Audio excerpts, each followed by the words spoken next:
Hey everyone, Gill here. There is breaking news out of Croatia and Monaco, and I'm afraid it's not good news. Grigor Dimitrov announced on Instagram about an hour ago that he has tested positive for COVID-19.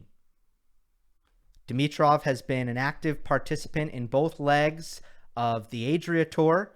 He played one match in Croatia yesterday morning against Borna Coric before flying back home to Monaco. This morning, he had a positive test. The news broke about 30 minutes before Andrey Rublev and Novak Djokovic were set to play in the second leg of the Adria Tour final in Croatia. That match has been canceled, so there will be no conclusion to the second leg of the Adria Tour. Of course, there has been no social distancing over the course of the last 2 weeks whatsoever. Numerous images, it's not hard to find them, of Grigor Dimitrov having close contact with Novak Djokovic, Marin Cilic, and pretty much everyone involved in the Adria Tour over the last 2 weeks. And that also includes fans, including young fans, who will go back to their families. So first of all, I hope Grigor Dimitrov has a speedy and painless recovery. Second off, I hope that those around him, or at least not too many around him, were infected. We can also take a lesson out of this, and I hope that tennis takes a lesson out of this. That to not try to make absolutely zero effort in risk mitigation is silly and irresponsible, regardless of what the government says.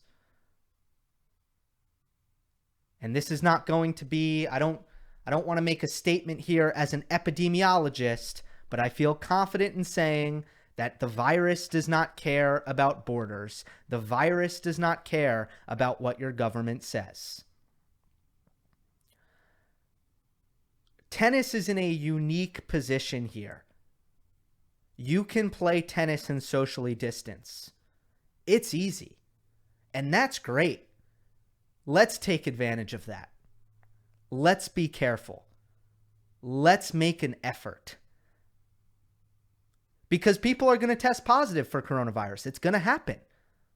We've seen it all over the sporting world, with all sports that have resumed, including students going back to college campuses in the United States of America to begin their training for the upcoming season.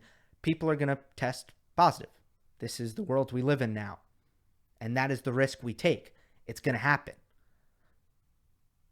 So with that information as something that should be a given, something that should be accepted, that people are going to test positive, whether it be at the US Open in late August or so on, people are going to test positive. It's going to happen. Well, the point of social distancing is that if one person tests positive, it's okay. That you can go on. That the rest of the event does not have to be canceled. The fact that they played this event and they decided, well, if one person tests positive, we're going to have to cancel the whole event because we're all going to touch and breathe on each other. That's probably not going to work out. They could have gotten lucky. It could have worked out. They could have had the entire Adria Tour without a problem, but there was always the risk that this was going to happen. Was the Adria Tour a bad idea? No, not necessarily. Not necessarily.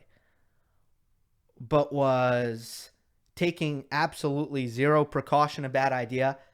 Just by nature of one person testing positive, now you have to cancel the event? It doesn't have to be like that. It doesn't.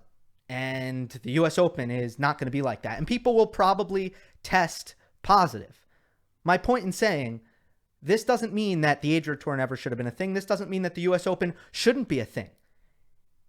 It means that we should make an effort to try to stay safe here. And I know my hindsight's 2020. I didn't think it was my place to come down hard on the Adria Tour the week after, or last Monday. I decided to point out that there has been no social distancing and leave it at that and see how it plays out. But now that it's played out, I feel very comfortable saying that it didn't have to play out this way. It doesn't need to be this way. We are blessed that on a scale of 1 to 10, and I wish I had my source handy here, but I believe the CDC listed activities on a scale from 1 to 10 based on the risk of transmitting coronavirus, and tennis was a 1. A 1 on the bottom of the scale. We have a safe sport here. But hugging and going out to clubs turns a safe sport into something that's just as vulnerable as anything else to the virus. So that's all I got. More coming up on Monday on this. And again, I hope Grigor recovers quickly and painlessly.